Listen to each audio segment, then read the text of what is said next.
বিহার স্টেটের যারা form fill up mobile থেকে করতে চান নিজেরা, কি কি ডকুমেন্টস আগে মোবাইলে রেডি করবেন এর আগেই বলে দিয়েছি। এছাড়াও কি কি আর ইনফরমেশন লাগবে যেটা ফর্ম ফিল আপ করার সময়, সেটা একবার চোখ বুলিয়ে নিলে তাহলে আগের থেকে লিখে রাখলে সুবিধা হবে। প্রথমত কোন পেপারে করবেন, একটা পেপারে করবেন না দুটো পেপারে করবেন, সেটা আগে থেকেই ঠিক করে নেবেন।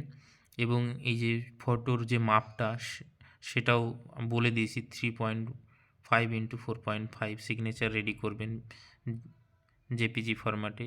সেই সঙ্গে বিএসইবি ইউনিক আইডি, এটা সাধারণত আমাদের নেই, তো এটা লাগবে না, এটা ফাঁকা ছেড়ে দেবেন। Candidate name, mother's name, father's name, date of birth, এই যেগুলো লাগে। এজ আপনার 1/8/2024 অনুযায়ী কত হচ্ছে, এবং জেনারেল ক্যান্ডিডেট হিসাবেই কিন্তু অ্যাপ্লাই করবেন। আপনি ওয়েস্ট বেঙ্গলে থাকলে এসসি এসটি ওবিসি কিন্তু দেবেন না, জেনারেল হিসাবে অ্যাপ্লাই করবেন। এছাড়া যেগুলো রয়েছে এগুলো টিক করে দেবেন আপনার এই অনুযায়ী, এক্স সার্ভিসম্যান কিনা, আপনার ফিজিক্যালি চ্যালেঞ্জ কিনা। এবার আসি, এই জিনিসটা হচ্ছে আপনি আগে থেকে রেডি করে রাখলে, যে মাধ্যমিকের যে বোর্ড নেম, সে স্কুল নেম, রোল কোড যাদের নেই তারা দেবেন না, রোল নাম্বার দেবেন, ইয়ার অফ পাসিং দেবেন, ফুল মার্ক অফ 10 কত পেয়েছেন, ডিভিশন এবং পার্সেন্টেজ, এগুলো লাগছে। এগুলো এইভাবে ছক আকারে যদি করে রাখেন তাহলে খুব দ্রুত কিন্তু হয়ে যাবে। এবং কত টাকা লাগবে, জেনারেল হিসাবে যদি আপনি অ্যাপ্লাই করেন, দুটো পেপার করতে গেলে 1440, একটা পেপার করতে গেলে সেই পেপার 1 করুন বা পেপার 2 করুন, 960 টাকা কিন্তু লাগবে।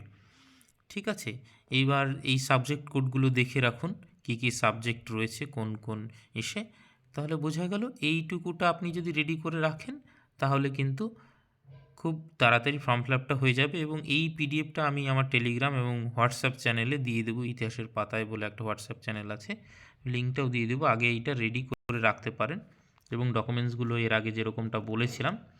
এইবার আসা যাক যে এই যে প্রথমেই দেখুন বিএস স্টেট 2024.com, এই ওয়েবসাইটটাতে যেতে হবে।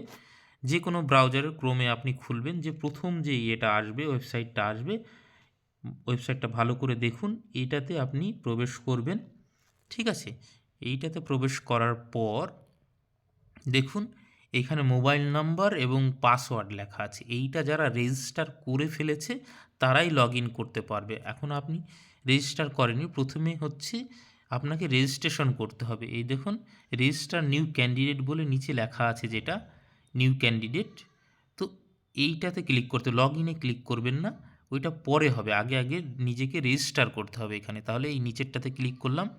নিচেরটাতে ক্লিক করলে দেখুন এই name, confirm name, email address, mobile number, password, confirm password, এই জিনিসগুলো কিন্তু আপনি নির্ভুলভাবে দেবেন, পরে কিন্তু চেঞ্জ করতে পারবেন না। দরকার পড়লে একাধিকবার দেখে নেবেন।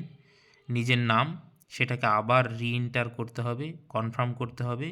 ইমেল অ্যাড্রেস, মোবাইল নাম্বারেই কিন্তু ওটিপি আসবে, তাহলে মোবাইল নাম্বারটা সঠিকভাবে দেবেন এবং নিজের মতন করে একটা পাসওয়ার্ড ক্রিয়েট করবেন। তাহলে কিন্তু আপনি এই রেজিস্টারটা কমপ্লিট করার পর ওটিপি দিলে, তাহলে কিন্তু এইখানে গিয়ে আপনি এই যে মোবাইল নাম্বারটা দিয়ে রেজিস্টার করেছেন সেই মোবাইল নাম্বারটা এখানে দেবেন, সেই সঙ্গে এইখানে পাসওয়ার্ডটা দেবেন। তাহলে এইবার লগ ইন করতে পারলে ফর্ম ফিল আপটা করতে পারবেন। বোঝা গেল? এইবার রেজিস্টার করার পর ওই মোবাইল নাম্বার এবং পাসওয়ার্ড দিয়ে লগ ইন করলে আপনাদের সামনে এরকম একটা ইন্টারফেস খুলবে। দেখুন প্রথমেই লেখা আছে only for paper 1, only for paper 2, for both paper 1 and paper 2। তাহলে দেখুন আমি অনলি ফর পেপার 2 করেছি। ঠিক আছে, আপনি যদি বোথ পেপার করেন ডান পাশেরটা রাইট দেবেন, যদি একটা পেপার করেন বা পাশেরটা। তারপরে যে ইনফরমেশনগুলো চাইবে প্রত্যেকটা আপনি দিয়ে দেবেন, খুব সাধারণ ইনফরমেশন। এইখানে দেখুন এইগুলো ফিল আপ করবেন আপনার নিজের মতন করে, তাহলে বোঝা গেল। এইবার অ্যাকাডেমিক কোয়ালিফিকেশন এরপরে যেরকম আছে সেরকম দিয়ে দেবেন, তাহলে বোঝা গেল। এরকম একটা ইন্টারফেস খুলবে, খুব সহজেই মোবাইলে কিন্তু অ্যাপ্লিকেশন আপনি করতে পারবেন।